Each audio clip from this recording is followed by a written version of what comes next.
கர்த்தருடைய பரிசுத்த நாமத்திற்கு மகிமை உண்டாவதாக. இந்த பகுதியை படித்து முடிவட்டு முடிக்கிறேன். இல்லையென்றால் அடுத்த பகுதிகளிலே தொடர்ந்து தருகிறேன். இந்த 17வது பகுதியை பாருங்கள். 17வது நாள், கொலோசியர் 3ஆம் அதிகாரம். நீங்கள் கிறிஸ்துவுடனே எழுந்ததுண்டானால் கிறிஸ்து தேவனுடைய வலது வாரசத்தில் வீற்றிருக்கும் இடத்தில் உள்ள மேலானவைகளை தேடுங்கள், பூமியில் உள்ளவைகள் அல்ல, மேலானவைகளே நாடுங்கள். ஏனென்றால் நீங்கள் மரித்தீர்கள், உங்கள் ஜீவன் கிறிஸ்துவுடனே கூட தேவனுக்குள் மறைந்திருக்கிறது. இன்னொரு விஷயத்தை சொல்லுகிறேன். இந்த தவக்காலத்தில் இந்த 17வது செய்தியிலே சிந்தித்து பாருங்கள். நீங்கள் நானும் எப்படி இருக்கிறோம், அதுதான் மிக முக்கியம். பிரியமானவர்களே, அந்த மேலான அவரை பார்த்து கொண்டே இருக்கிறது, மேலானவர், எல்லாவற்றிலும் மேலானவர், எல்லாவற்றிலும் மேலானவர். அவர் கிரியை, செயல்கள், சிந்தனைகள் அவரே பார்த்து கொண்டு அவர் அருகில் இருக்க வேண்டும் என்று நினைக்கின்ற பொழுது, பிரியமானவர்களே, நாம் நல்லவர்களாக, வல்லவர்களாக, உண்மை உள்ளவர்களாக, ஒழுக்கம் உள்ளவர்களாக இந்த உலகத்தில் வாழ முடியும். இப்போ பாருங்கள், இன்னொரு விடயம் நான் சொல்லுகிறேன். எப்பொழுதும் பூமியையே பார்த்து கொண்டு இருக்கக்கூடிய ஒரு மிருகம் இருக்கிறது. நான் எதையுமே வேறு மாதிரி சொல்கிறதில்ல, பைபிளில் ஒரு உதாரணங்கள் இருந்தால் சொல்வேன். எப்பொழுதுமே பூமியையே பார்த்து கொண்டு இருக்கக்கூடிய ஒரு மிருகம். நிறையா மிருகம் இருக்கலாம், ஆனால் நான் அதிகமாக பார்த்தேன். எங்கள் ஊர் சிவகிரி, சாக்கடைகளின் மிகச்சிறந்த ஊர். கூவம் நதி போல் ஒரு ஓடை ஓடிக்கொண்டிருக்கும். இப்பொழுது நன்றாக கட்டி வைத்திருக்கிறார். இப்பொழுது அரசாங்கம் நல்ல முறையில் செய்து வைத்திருக்கிறார். அந்த ஊர் எப்பொழுதும் பார்த்தீர்கள் என்று சொன்னால், தெருக்களிலும் வீதிகளிலும் பன்றிகள் வளர்க்கக்கூடியவர்கள் நிறையா பேர் இருப்பார்கள். கிறுக்கு கிறுக்கு கிறுக்கு கிறுக்கு துருக்கு துருக்கு துருக்கு துருக்கு துருக்கு துருக்கு துருக்கு அப்படி சத்தம் தான் கேட்டுக்கொண்டிருக்கும். இந்த நிகழ்ச்சிகளை நான் பார்த்திருக்கிறேன். இந்த பன்றி மேய்ப்பவர்கள் இந்த பன்றியை தள்ளி கொண்டு போகிற பொழுது, கூட்டிகிட்டு போகிறது, இந்த பன்றி தலையை கீழே தொங்க போட்டுக்கிட்டே தான் போய்கிட்டே இருக்கும். என்னென்ன அசுத்தங்கள் இருக்கிறது, நரகள் போன்றவைகளை அதை வாய் வைத்து சாப்பிடும். அந்த ஓடை என்கின்றதான எல்லா குப்பைகளும் மனிதர்களுடைய கழிவுகளும் கொட்டப்படுகின்ற இடத்திலே தாறுமாறாக மேய்ந்து கொண்டிருக்கும். கீழே தான் பார்த்து கொண்டிருக்கும். வானத்தினுடைய விண்மீன்களையோ சூரியனையோ, நமக்கு ஏன் இந்த வெளிச்சம் வந்திருக்குது, அதையோ இரவிலையோ எதையுமே அது சிந்திக்கிறது கிடையாது. அது கீழேயே பார்த்து, கீழே என்ன இருக்குது இப்படியே தான். சில பேர் பார்த்துக்கோங்க, எப்போ பார்த்தாலுமே ஒரு கிராம் தங்கத்தை தொலைச்சது மாதிரியே தேடிக்கிட்டே இப்படியே பார்த்துக்கிட்டே போவாங்க, இப்படியே போவாங்க. நம்ம இந்தியாவில் ஒருவருக்கு பிரதமர் பதவியை கொடுத்தாச்சு. ஆனால் நல்லா 5 வருஷம் ஆண்டார்கள். அவர் மேடையில் இருக்கும்போது பார்த்தீங்கன்னா எப்பயும் ஒரு 10 ரூபாய் தொலைச்சவர் மாதிரியே உட்காந்துக்கிட்டே இருப்பார். அவரெல்லாம் மரித்து போனார். அந்த முகமுடைய சாடைகள் அப்படி இருக்கிறது. அவர் என்ன தொலைக்க, அவர் பெரிய அறிவாளி, பெரிய அறிவாளி. நான் என்ன சொல்ல வருகிறேன் என்று சொன்னால்,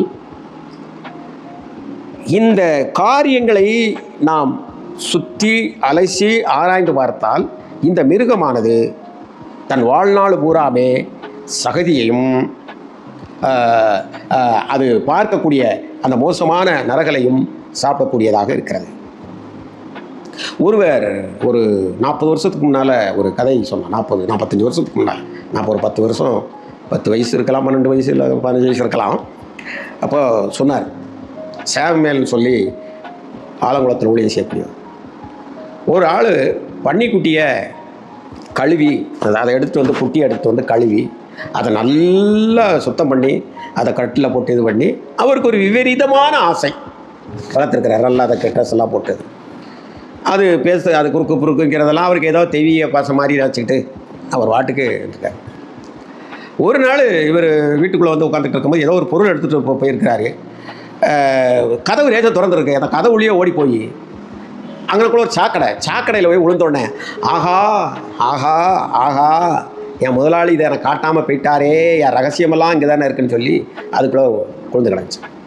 பைபிளில் ஒரு வசனம் சொல்லப்பட்டிருக்கு, எத்தனை முறை கழுவி குளிப்பாட்டி கொட்டு தட்டுள்ள போட்டாலும் கூட கழுவப்பட்ட பன்றி மீண்டும் சேற்றில் திரும்புவது போல பாவம் செய்கிற ஒவ்வொருத்தரும் அப்படி இருக்கான்.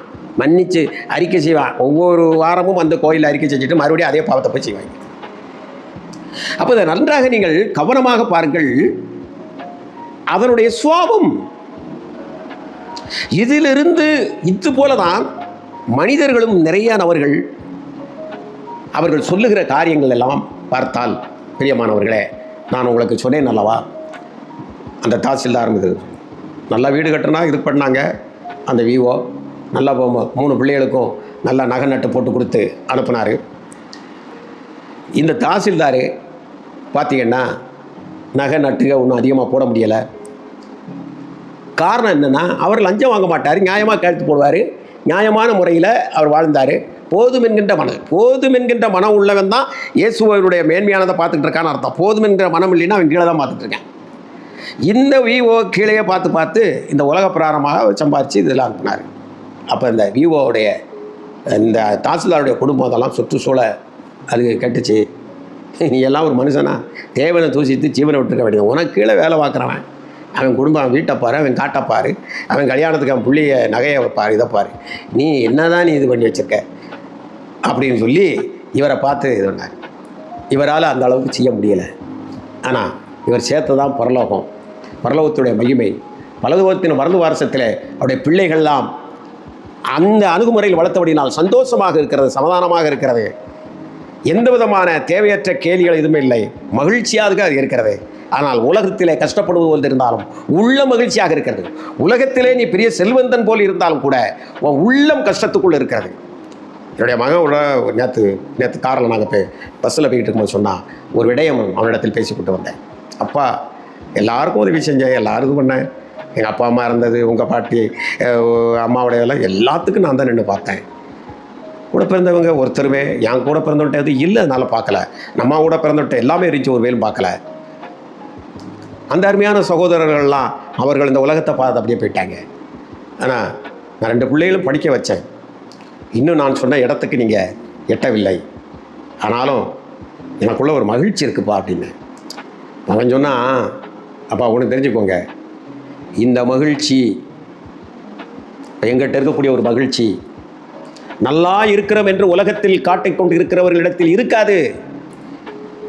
இவர்கள் இப்படி கஷ்டப்படுகிறார்களே என்று சொல்லி உலகம் சொல்லும், ஆனால் அவர்களுக்குள் ஒரு மகிழ்ச்சி இருக்கும். அதுதான்ப்பா விசேஷமான மகிழ்ச்சி. அதான் மேலானவைகளை நாடுவது. கிறிஸ்துவின் வலதுபார்சத்தில் இருக்கிறதை நாடுவோம். தொடர்ந்து தேவ செய்திகளுக்காக காத்து கொண்டிருங்கள். கர்த்தர் உங்களை ஆசீர்வதிப்பாராக. ஆமென்.